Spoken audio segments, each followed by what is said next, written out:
Hi there, Coach Sage of Sage Running, VO2 Max Productions here with another training talk slash rant. I know it's been a while, guys. First off, just some quick updates. Check out the Ginger Runner's channel. Ginger Runner just posted a new video called Racing the Darkness, which covers my Western States experience and race basically this year. But he made me look good. He's got a great editor. He does all the original soundtrack, all the graphics. Really an amazing edit. It's a nice short film. You can see the Western States course, you can see how much I struggled, things like that. But go check it out, the Ginger Runner, Ethan Newberry, if you haven't subscribed to his channel.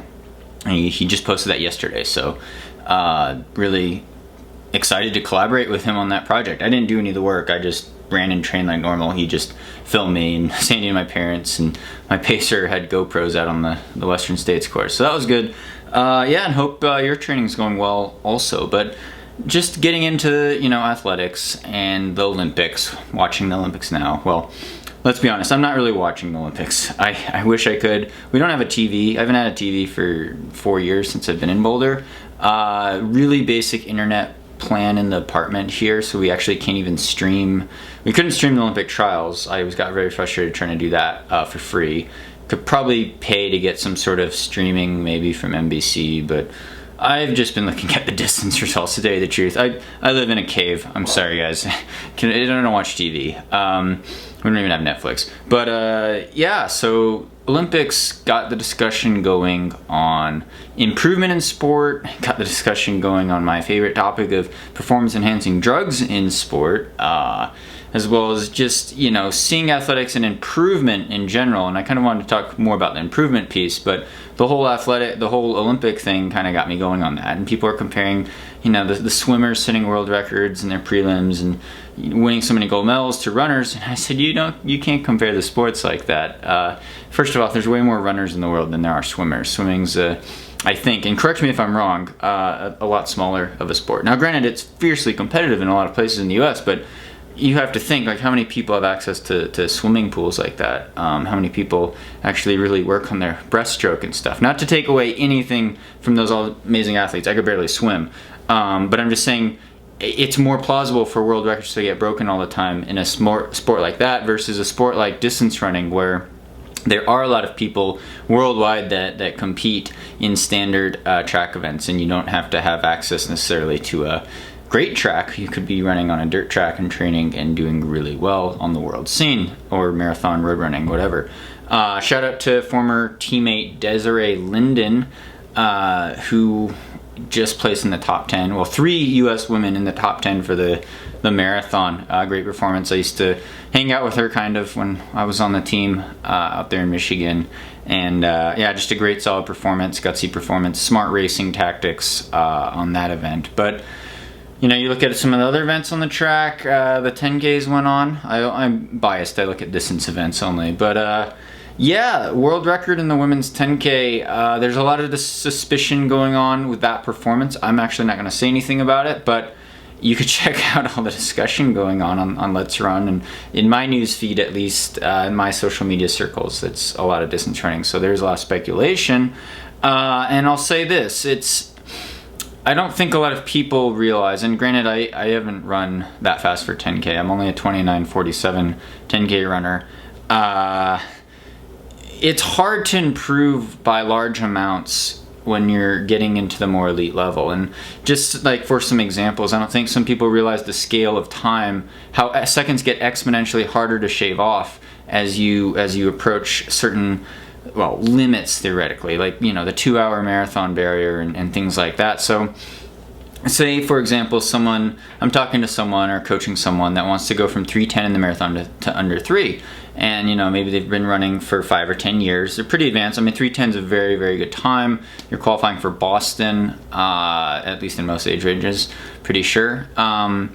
Being very competitive, and if that athlete tells me, hey, I want to go from 3:10 to try to run a sub 3 to take 10 minutes off my marathon PR, I'm gonna say, hey, that's a challenging goal, but that's a really reasonable goal. Like, you could definitely do that. And maybe if you're 75 years old, I might say like, there's Ed Whitlock though. He's really good. I think he's around that time, if not faster, at that age and older. But it depends on when you set your PR and your history in running. But if you've only been running for 5, 10, even 15 years, and you haven't been running super high mileage, I'd be like, okay, yeah, 3:10 to 3 hours flat is a very feasible goal. I know people have taken 20, 25 minutes off their marathon PR time, going like from 3:20 to sub 3 or 2:50 even. So that's very plausible. Whereas the same person said to me, hey Sage, well, you just take 10 minutes off your marathon PR time. I'd be like, no freaking way. Like, I am not shaving 10 minutes off. I don't care. I even dope to the gills on EPO and every performance enhancing drug out there. I'm not taking 10 minutes off my marathon time. Well, I don't know on the drugs, but probably not.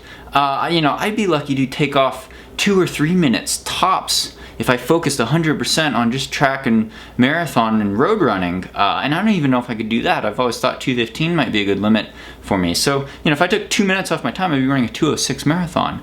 And yeah, that'd be competitive on the international level, but that would be absurd. Like, I'm not going to make those kinds of improvements, especially since I've been running year-round for the last 18 years of my life. I ran my first 100-mile week over a decade ago, right? So, I am approaching my limits, so to speak, and I don't like to put limits on people, but if you graph progress out, it's going to be this exponential relation where you could see that, improvement comes in little tiny margins, in fractions of a percent at the elite level. And that's kind of the whole point I'm trying to get at is, a lot of you probably haven't trained at a ton of 100-mile weeks year-round ever. Maybe you're running 30 or 40 miles a week, maybe you're running 50 or 60, but you're scratching the surface of your potential is what I'm saying. So you can make bigger improvements, and when you're in certain time ranges, like the 3-hour marathon, minutes can be shaved off more, whereas for me it's a matter of seconds. It's a matter of missing the Olympic trials margin by 12 seconds, or running an eighth of a second or 0.8 of a second too slow per mile during the marathon. Half a second per mile too slow, average pace for a whole marathon. So really fighting at the margin for marginal improvements at the elite level. And so you're taking that to the Olympic level, and you're seeing people shaving huge times off maybe a world record or their national record, or making improvements that jump out, and it's a little more suspicious, because if nothing huge really huge changes just don't happen usually without some sort of explanation. There, I said it. Sorry, having trouble pronouncing words today. But yeah, so it's hard work, eventually pays off, and it could pay bigger dividends, especially at the non-elite level, so to speak. But when you're looking at the elite level, and sometimes you see these huge jumps in performance that are hard to explain, to me that's suspicious, especially for people that have been running for a long time. And taking a huge, not even just 1% or 2% improvement, anything more than a 1 or 2% improvement is a huge improvement. And you have to look at it in terms of, the difference between running a 30-30 10K to 30-10 or so, to running a 29-35 10K to like a sub 29-20. Like, those seconds are worth a lot more as you get closer to 29 flat in the 10K. And that's just one example. There's all sorts of other examples that I could probably go into, but definitely, when you're setting goals for future races, or you're trying to set a certain training load to peak at a certain race, you need to be, I don't like to use the word realistic, but you need to be realistic, you need to be optimistic, you need to be able to dream. So it's always better to set a series of goals, so that, if you fall a little bit short of your pie in the sky goal, your A goal, so to speak, you still might meet a B goal or a C goal. Sometimes you miss all the goals. Sometimes it's a total disaster. Like my Western States, for example, I pretty much missed all my goals except the one goal I did get was I finished. And I am proud of that. So I did get one goal. But yeah, time, place, ultimate performance. Give yourself a time range if you're going in for maybe a certain time, or give yourself a place range if you're going to win your age group, but maybe just be second or third in your age group, for example. Or, first goal usually in most ultras is just to finish, and that doesn't always happen for me, at least. So it is a matter of saying, what have I done in the past relative maybe for a half marathon or road marathon. How's my training gone since then? You know, what kind of workouts am I putting down? You don't want to work out at a level higher than what you're going to race at, but you need to derive confidence from that and have that kind of starting point. And then where am I going to be when I peak and I finish this training cycle? You know, what is a realistic race performance for the course given maybe race day weather conditions and you know, all of those other things considered? You know, what's a reasonable race pace for me to, and intensity to go out at and not have a spectacular blow up like me at Western States, for example. That, you know, something that you could sustain and hopefully make a breakthrough and improve by leaps and bounds. Now, improvement's not always linear though. It's, you know, my whole career I've had regressions, I've had setbacks.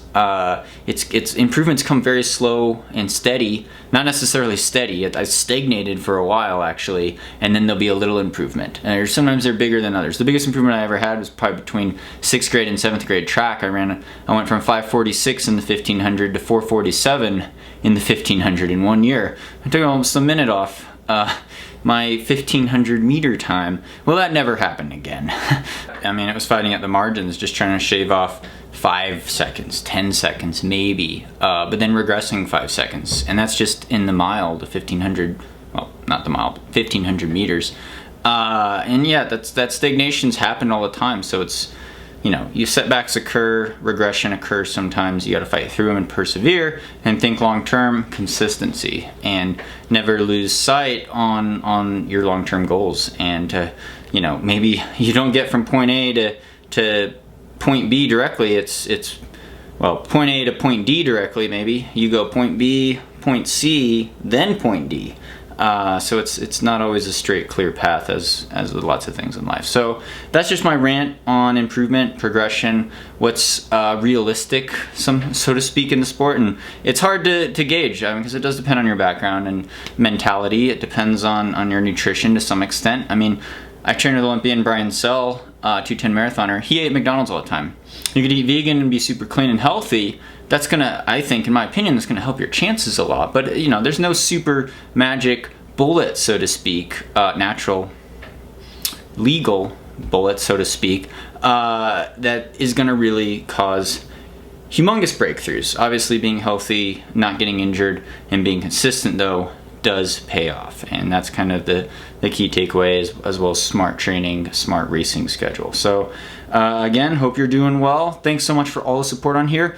Guys, we did it. Finally cracked 50,000 subscribers. Couldn't have done this without all your support, without all the Patreon supporters. I thank you guys from the bottom of my heart. This is really a dream come true. I'm very, very fortunate for your generosity, and you know, all the likes, all the shares, all the subscriptions.